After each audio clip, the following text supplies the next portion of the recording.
All right, we are live.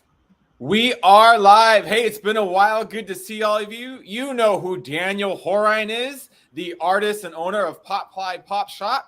Make sure you go to popflypopshot.com because there is an incredible print that is going to expire and retire forever this Sunday. And it is a print that is going to make people cry. It is Bucky Dent. And he is live and ready to have a conversation with us. So let's bring him in. All right. I love Bucky it. effing Dent, how are you? I love it. I love it, man. It's great. I love that name. It's awesome. It kind of stayed with me forever. I never thought by hitting a home run that I would be having a new nickname, but I love it.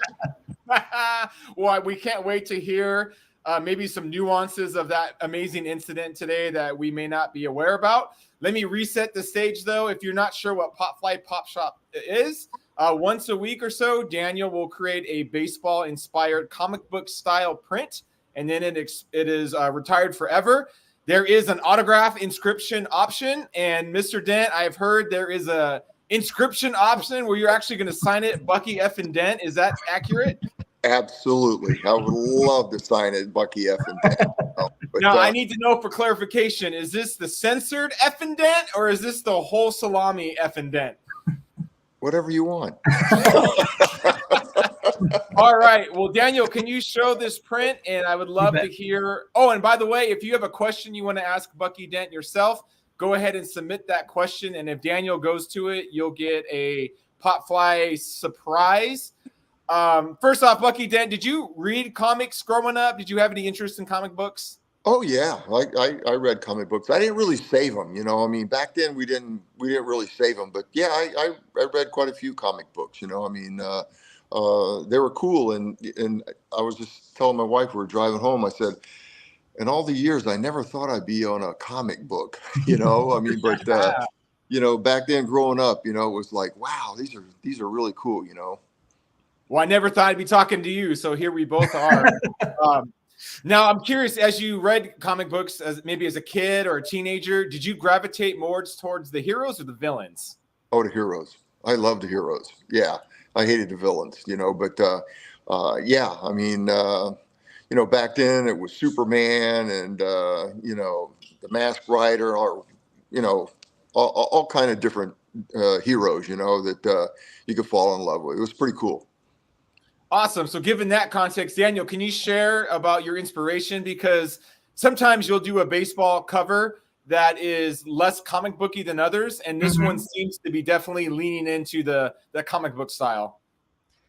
Yeah, what I really appreciated about this is the moment that you stepped into, Bucky, was already dramatic as it was. It was ripe for storytelling,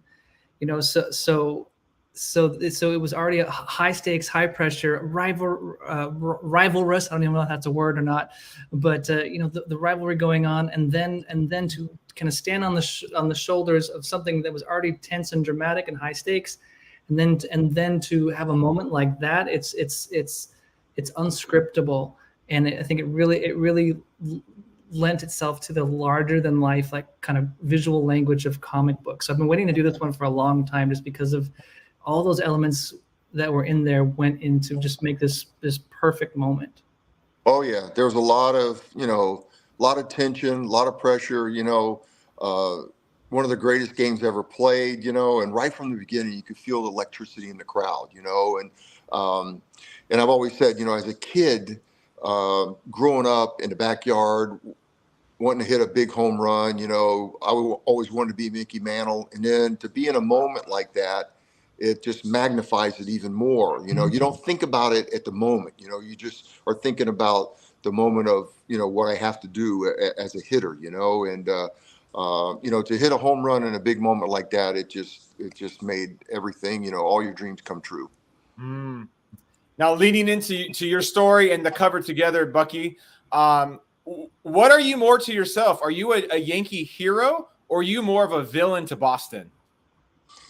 I think both. I mean, I hear it so much. over the course of years, there's not too many days go by where somebody didn't say, "You ruined my career," or "You ruined my childhood." You know, when you hit that home run, I threw my TV out the window. Or on the Yankee side, you know, they drove off the road, you know, and jumped up and down and started screaming. You know, so I think it goes for both. You know, I mean, Boston, New York, that's what it was. You know, it's such a big rivalry, and you know that day was just kind of build as the game went on, you know, because New York, Boston, you know, one game playoff, it doesn't happen very often, you know, and it just, the tension, it was the most pressure game I ever played in. And to be able to do something like that in a game where the whole world stopped to watch, you know, it was a Jewish holiday and everybody had stopped. It was an afternoon game, and it just kind of built up to that moment. Wow, there's a lot you just said I want to unpack. One is the context of the Yankees Red Sox. I mean, like, I don't hear A's fans saying Kirk F and Gibson.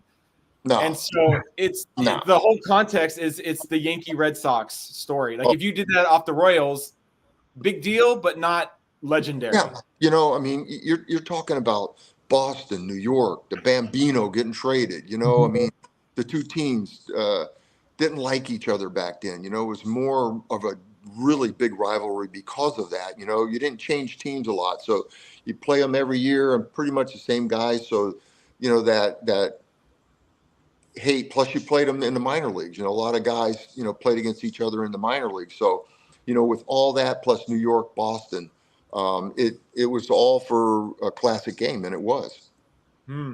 I'm curious too, because you mentioned the one game playoffs didn't happen very often. So when they did, they were such a big deal. And now I think MLB tries to force that with the wild card one games. Do you like we have those one games at the end of the year, or did you prefer it to be more of a rarity?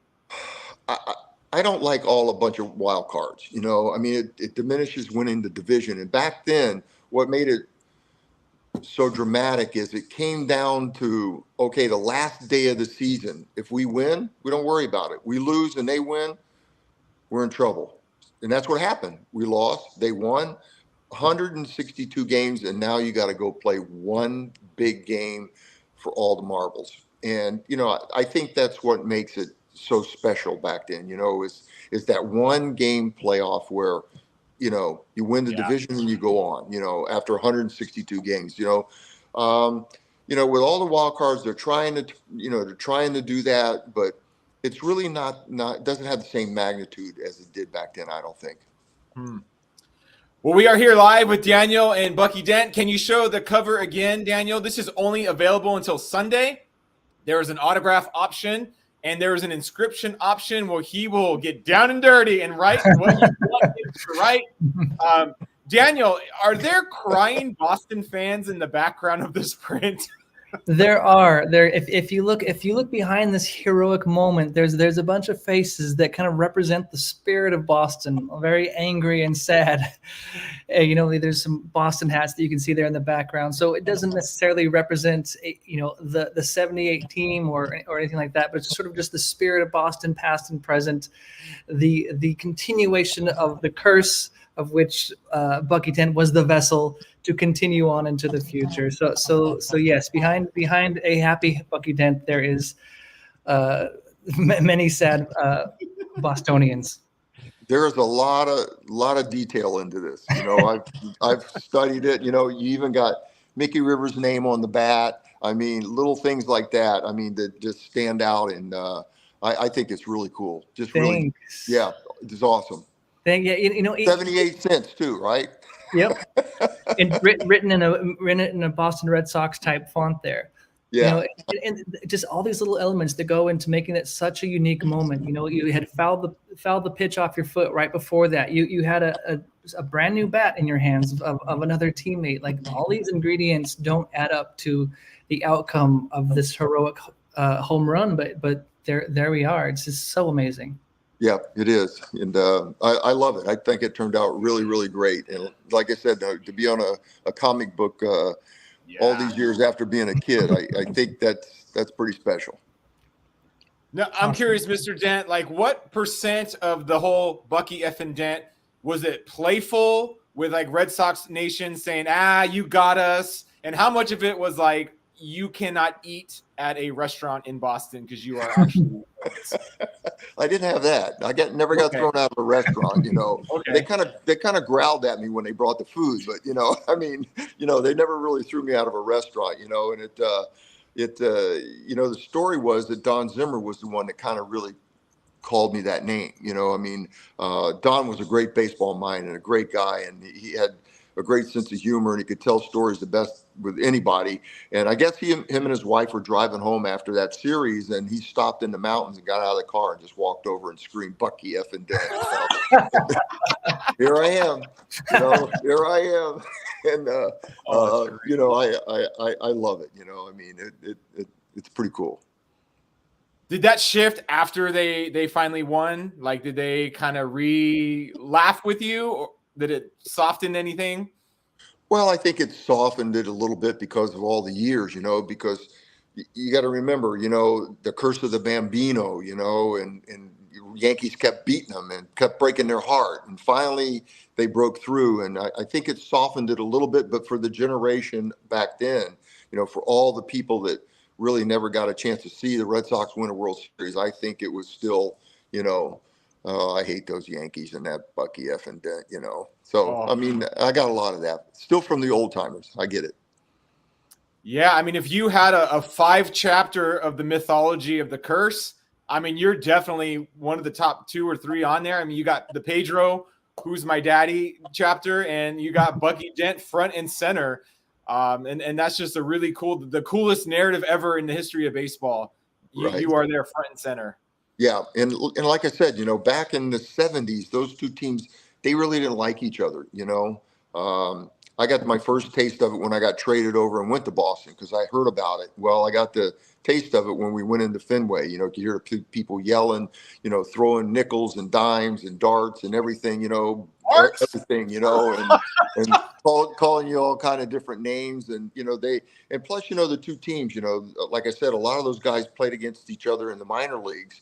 And so they came up, you know, Munson didn't like Fisk. Piniella hated everybody, you know.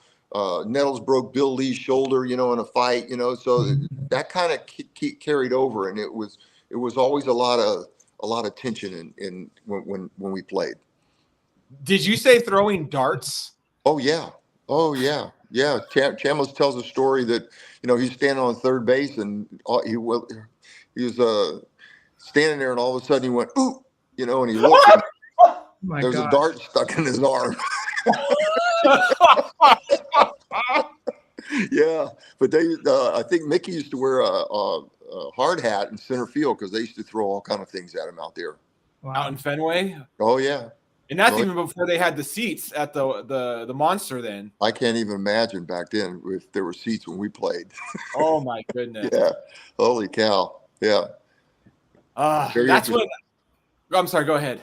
No, I said it would have been very, very interesting if there were seats, and that's the other thing, you know. I mean, I was managing Columbus, and for the 25th anniversary, we had an off day, and we were playing Pawtucket, so they asked me if I would go, like to sit in the seats and do a story for the New York Times, I think it was, and you know, going up there and actually sitting in those seats and watching a game, I said, I would have never thought they'd ever build seats up here, but now this is the coolest seat. If you go up there and watch a game, it's really cool. You feel like you're right behind the shortstop, and when they hit the ball close to the wall, you can't really see it. You know, you got to kind of stand up to look to see if it's going to hit the wall or something. But I mean, it's really neat. Wow. With those seats there now, have you been able to find? Oh, I think this is about where my ball went. Oh yeah, we did a story for Yankee Magazine a few years back, and actually, we went there and kind of redid the story, and we went up into the seats and went over, you know, about where I hit my home run. And wow. Yeah, and we stood there and we took pictures, and but they were very good that day. You know, the management really took care of us when we were doing the story. You know, we even walked in the wall, you know, walked inside of the wall. And I remember signing that wall inside, you know, years ago. Bucky effing Dent? No, I don't think I did. I don't think I did. But, you know, people have told me now that, you know, when they did the tours years ago, they would say, and oh yeah, where the ball hits the wall, we call them dents, but we don't call them dents anymore. We call them dings. Oh my gosh. They don't want to say your name there. I haven't Oh. I haven't kept track of this part of the story, but do they have the ball? Like, do we know? No. Actually, I tried to go out and get the ball, but with the net back then, there were so many balls hit in the net, and not until after the game that they would go up there and throw them all down. Gotcha. So, but Al Clark was doing the game. He was, part of the umpiring crew, and I saw him at a banquet years later, and I was playing in a golf tournament with him, and he wound up giving me a ball that was used to play in the game. He kept about 6 of them, I think, and he gave me one of the balls. But I would have loved to have gotten that ball out of that net. I mean, that's the only thing. And the bat wasn't mine; it was Mickey's. People ask me what happened to the bat. I said, I really don't know. I just was using it during the game. It was Mickey's bat, so I really don't know what happened to it after that. Wow. Well, he didn't sign the wall, Bucky effing Dent, but he will sign your print, Bucky effing Dent. If you want him to, popflypopshot.com. It's only available until Sunday. And I love that Daniel wanted to ask you this before we get to the fan questions. I'm sure you get asked about this incident so often because it's really top 25 baseball moment of all time. What's another thing about your career that you would just like to remind everybody that maybe isn't talked about as much? I think winning the MVP in the '78 World Series. I think because that all happened, the home run to Kansas City, and then coming from 14 games back, being down against the Dodgers in the World Series, coming back and beating them, and then winning the World Series MVP. I think a lot of people don't remember that I was the MVP of the '78 World Series also.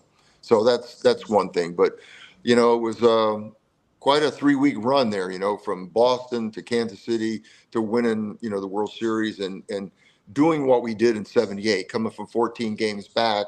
We weren't supposed to win the playoff game. We weren't supposed to be Kansas City. We were down 2 games to the Dodgers and come back and won. So it was a magical year, that '78 team. Wow. I mean, that kind of highlights the importance of this rivalry is you hit 450 something and get the World Series MVP, and you're remembered more for the home run the play-in game. Oh, yeah. Because I think, like I said, everybody that played in the game, you can talk to Goose, anybody. That game was the most pressure game we ever played in. I mean, it was, do or die, Yankee, Red Sox, all was on the line. And the game started to build. You could feel the pressure, as it started to get to the 7th inning. And then I remember the last inning, Goose against Yastrzemski, for the last out. He popped it up, and it was like, whew, you could feel, the air just go, oh, man, we did it, For you guys. Yeah. For them. Different feeling for all those fans Daniel painted on his picture. Yeah. And the one thing about that game, when I hit the home run, people were saying, well, what were you thinking? I was thinking we're just ahead. But I do remember, rounding third base and how dead quiet Fenway Park was. Wow. You could hear the Yankee fans, a little sprinkling of whoever, the Yankees, but it just went silent, I love that aspect of baseball. Yeah. Yeah, I love it. The moments, and I always say, baseball or sports is a game of moments, and you can feel them, you can feel them starting to happen as the game starts to build. And it was great feeling. Never forget it ever. Yeah. Well, in that moment, literally all the Red Sox nation, they knew it was done at that point. Mm-hmm. 7th inning, they all knew, oh, here we go again. It's done. Yep. Yeah. Hey, Daniel, is there a fan question? I want to make sure we have time for that. There's a couple here. One person does want, not a question, but someone says, I say Kirk effing Gibson every week. An A's fan over there. But there's a couple questions here. I'm going to ask a few. This is my favorite question. I love when it comes up. But if you could choose your legacy, Bucky Dent, what would it be? I really don't know. I just I love playing for the Yankees. They were the team that I dreamed of playing for. I got to play for them. I got to manage them, and got to play in one of the greatest games ever. And all the great players that I played with is something that's really special to me. That's fantastic. Another question from Doug Dreher comes up. He says, do you think rivalries have changed through the years? Meaning, do you think there is less of a hatred than rivalries used to carry? Player movement seems to have altered rivalries in his opinion. What do you think about that? Well, I think that's natural. You know, when you got free agency and you got players jumping from team to team, you know, it's not that hatred every year, you know, of losing to a team, you know, like the Dodgers. You know, the Dodgers have that mystique also a little bit, you know. And, you know, when you have, you know, one guy, look, you know, the Yankee very seldom made a trade with Boston back then, you know, and now, you know, you got guys coming from Boston to New York, guys going from New York to Boston, you know, and, you know, it's just not that intense like it was, you know. I think when I played. You know, you I'm got an the Yankees Dodgers. fan. Yeah, I don't have a dog in either team, but like when Johnny Damon went to the Yankees, I'm just like, this isn't good for baseball. I don't want to see Johnny Damon on the Yankees. Yeah. You know, I mean, you know, back then it was the Giants and the Dodgers, you know, and Yankees and the Red Sox, you know, and then there was just, you know, those rivalries, and it's not really like. Plus, you know, I think the other thing that's kind of hurt is the interleague play has hurt a little bit. You know, when I came in the league, it was the National League against the American League. You know, my first time I really got to play against the National League was in the All-Star game. You know, you wanted to go and see, oh, how these guys play. You know, there's Johnny Bench. You know, there's Willie Mays. There's McCovey. You know, there's all these guys. You know, and it was always that mystique, you know, is the American League better than the National League? You know, unfortunately, I played in 3 of them and we didn't win. We were in that losing streak, you know. We were ahead in a lot of games, but we wound up losing. But, you know, and I think now it's kind of taken that away a little bit because they play each other during the course of the year a lot, you know. So there's no big deal about the National League and American League anymore. Plus, everybody's got DH. Yeah, that's true. It's for good or for bad. That is where we've gone. Yep. Daniel, was there another question you had? There's one more I want to ask here comes from Steph Getty. Yankees always had Royals number in the 1970s LCS. Are they overlooked as a good team? The Royals?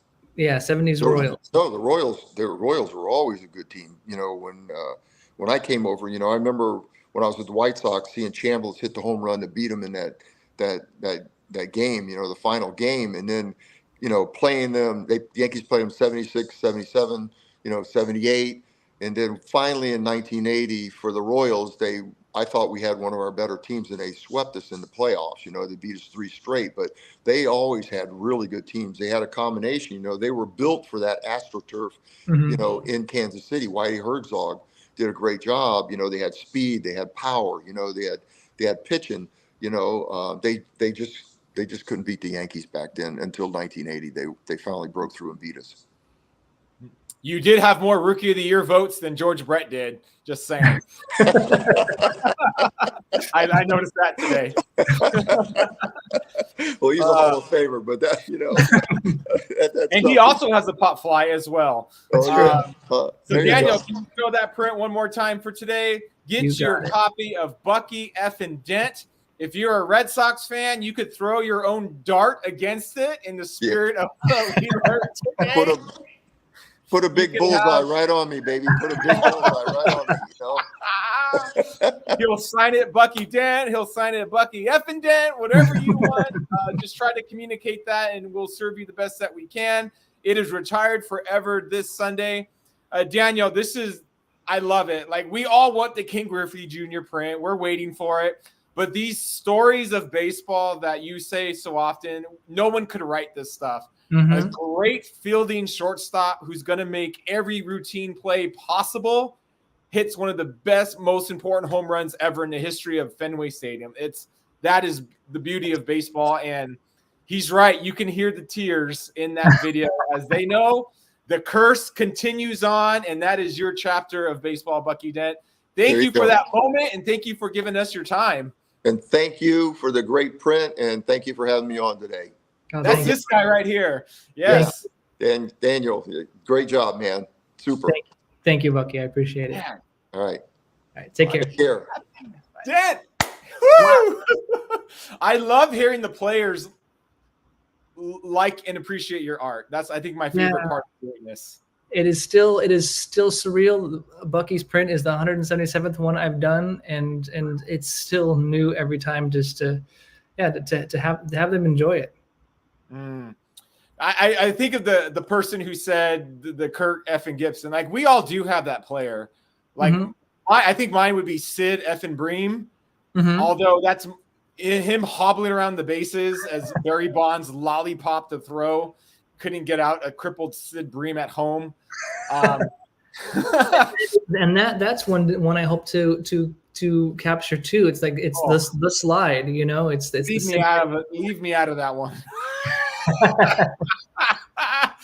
I remember going to bed. I cried that night. My mom, like, "Are you okay, Evan? Are you okay?" I'm like, "It's just a game. I don't even care. Like, leave me alone." I love it. Bless you who have that with Kirk Gibson still. Eckersley shouldn't have hung an 0-2 slider.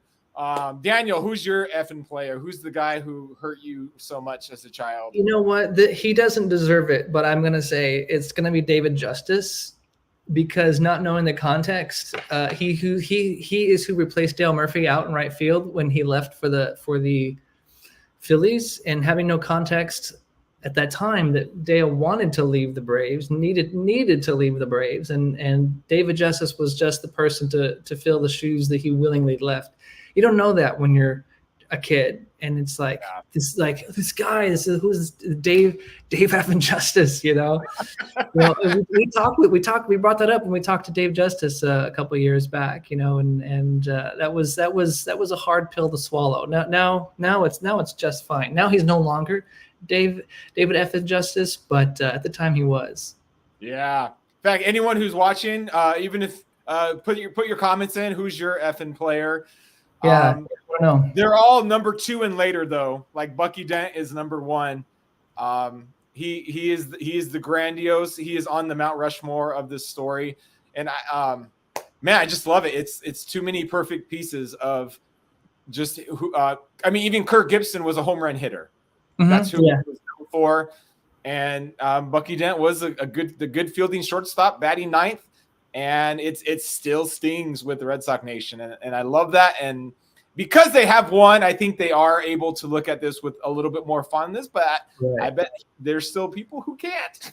That is true. He remains Bucky effing Dent to a large swath of people, I'm sure.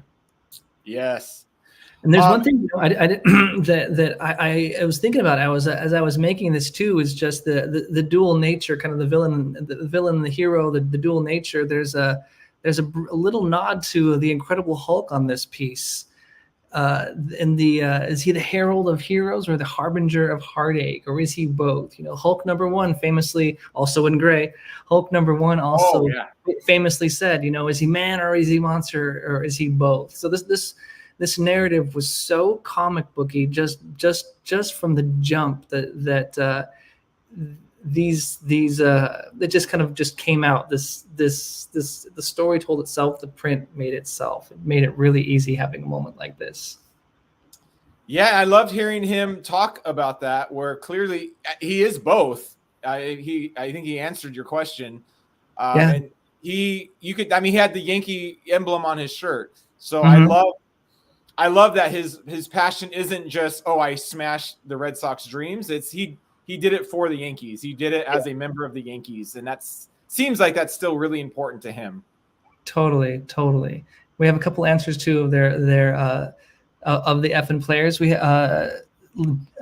Steph Getty says mine is Jim effing Leyritz. I don't know much about him. Do you? That was he was another Yankee who crushed the Red Sox. Gotcha. As a switch hitting catcher, I believe. Gotcha. Yeah, don't not on my radar too much. And the same guy that says Kirk effing Gibson every week, it is definitely Kirk Gibson for him. Kirk effing Gibson. Yeah, and the Yankees have the Aaron Boone, they have Leyritz, Chad Curtis, I think had a good moment, but Bucky Dent, man, it starts there. It absolutely starts there. Yep. Angel fan, I know David Ortiz got us a couple of times in the playoffs. So Red Sox Nation, if you're full of trauma that's filling you up, I mean, you did it to us as well. So it goes around. I'm, whatever. So this retires on Sunday. Any other pop fly news you want to make us aware of? In a month exactly, we'll be heading over to the Field of Dreams with Dale Murphy. 1 month from today, pop fly and a few dozen lucky folks are going to join us and play ball with speaking of Dale Murphy, with the legend himself at the Field of Dreams in Iowa. So I am super, super looking forward to that. In the cornfield. In the cornfield with a major leaguer. You're going to have a catch. Going to have a catch with Murph. All right. Are there still spots available? Is that filled up? I think there might be one spot left. I'm not certain, but contact me if you're interested, and I can check and see. It's no longer on the website, but we might have one spot that opened up. But reach out, contact at popflypopshop.com, and I can check. All right, hey, there you go. So go to popflypopshop.com, get your Bucky effing Dent. I've never heard that story with the darts before. That just talk about a different era of seriously. You can throw your dart at him, get him to sign that and inscribe it. That retires on Sunday. Contact Popfly directly if you want to ask about a possible spot to go have a catch in the cornfield with Dale Murphy himself or with Daniel, of course. Man, Daniel, thanks. I love the baseball purist pieces, but I love it when you get back to your roots a little bit, so to speak, and you bring back these stories. A week ago, this was not even on my mind, and so I'm so glad you brought it front and center. All-Star break's headed. It's coming up. Trade deadline is coming up. Baseball is going to be front and center. Thank you so much for your time, Daniel. Thank you, Evan. And one question for you. Are you going to the Field of Dreams? So I cannot go. My wife, she is a teacher, and her district starts ridiculously early. And so she is already back in session at that point, and I wish I could go. So I will live vicariously through all of you and have a catch in my front yard with my kid, wishing I was with you having a hot dog with Dale Murphy. Awesome. Well, next year, 2025. Let's do it.